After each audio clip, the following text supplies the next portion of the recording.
What disappointment, frustration stands out? You look at the box score, just how the game kind of unfolded in those last few minutes into OT. Yeah, no, I don't think it's really disappointment. I just think it's more accountability on our end to finish out the regulation with a stronger resolve, stronger attitude, and just knowing that they're going to keep coming at us. Got a few offensive rebounds, got to the free throw line, stopped the clock. And then, the rest were reviewing things. It seems as though for more minutes than we actually had to play in regulation overtime. So it's just one of those games, got funky at the end, but we just got to finish it out in regulation. Coach talked about you guys having shared experiences, and Milwaukee has a lot of shared experiences. You guys are still building yours. What's that process like from your perspective down this stretch? It's every day. We just want to be as healthy as possible going into the postseason. So a lot of these games are coming pretty quick for us, and we just have to do everything possible in order to build that continuity, build that cohesion, and then be able to finish basketball games.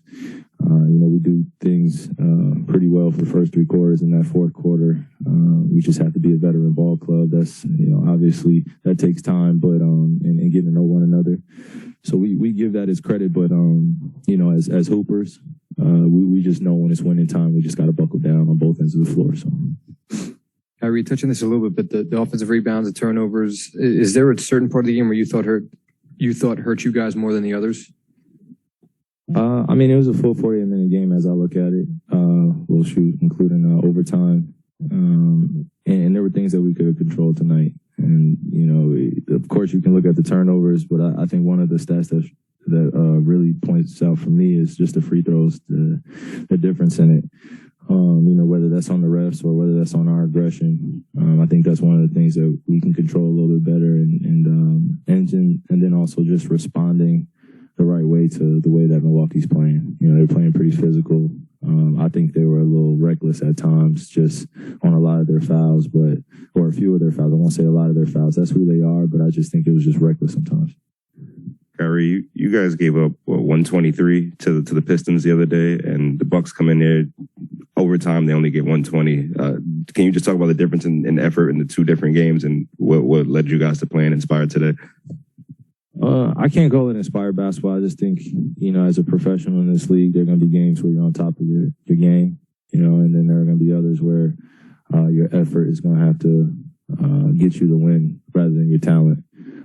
But I think for us moving forward, it's about thinking the game on a high level, understanding our rotations, and then being there for each other on the offensive and defensive end. So we're making changes and adjustments on the fly. And, I wish that you could understand a little bit better sitting in my shoes or guys in the shoes. So I'll do my best to explain it. But, it's just an ongoing, day-to-day process for us to really get ready for the playoffs. And utilizing these games, whether it be against Detroit, Milwaukee, it can't really matter to us. Same result. Kyrie, you didn't I know it's a fine line, but you didn't score in the final 4 minutes of regulation or overtime and only took 3 shots in those 9 combined minutes. Were you aggressive enough down the stretch? I was following the flow of the game, and, we were going to Kev pretty often, getting him involved. And I felt like, at times I was using myself as a decoy, but I think moving forward, you probably won't see that again. Kyrie, when you mentioned the reckless thing, obviously the Chris Middleton play comes to mind, but also there was that play when Giannis stepped in front of you as you were kind of streaking up the court. Is that also what you're referring to? I'm not trying to get into individual plays. I just think, as you can see, I'll leave it to people that are observing the game. But it's just recklessness, just being in the way at times when it's just an easy play to avoid.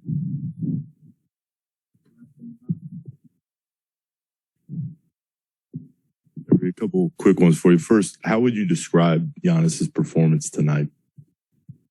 Oh, he's been on a hot streak as of late, so it's not really a surprise. And then on a completely different note, are you looking forward to Duke UNC this weekend? Absolutely. Coach's legacy is not necessarily on the line, but the way that they came into Cameron Indoor for the last home game for Coach K left a bad taste. So I think be a little bit of redemptive attitude going in. And I know the guys in that Duke locker room are looking forward to that opportunity to really redeem Coach K and also the program. But I don't want to put too much pressure on them. It's another game for them to really show who they are and, play as a team. Having been around him for so many years, how would you put into context his legacy on the game? Man, Coach's legacy on the game is really defined on all the lives he's impacted. And then most importantly, the way that he takes care of his family and he goes about his days. It's not too many off days I see Coach K take.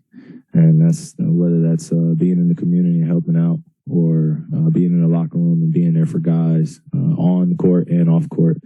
So he's going to continue to build it, but in his years being in this culture, this game, he's impacted so many lives. And I'm just grateful I get to be one of those guys that gets to talk about it up here because, he's more than just a coach to me and to countless others.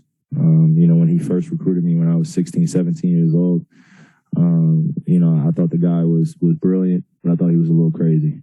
The way he approached things and how, he got guys to buy in.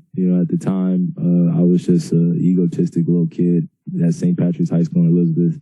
And, he comes into my house and he makes everybody smile. And I'm like, this guy's either got to be crazy or incredibly, incredibly charming. And, he was both. And that's what I needed from a competitive coach to really get the best out of me. Although I didn't have as many games as others, he definitely left a quote with me that, has stuck with my career since then. So, appreciate it.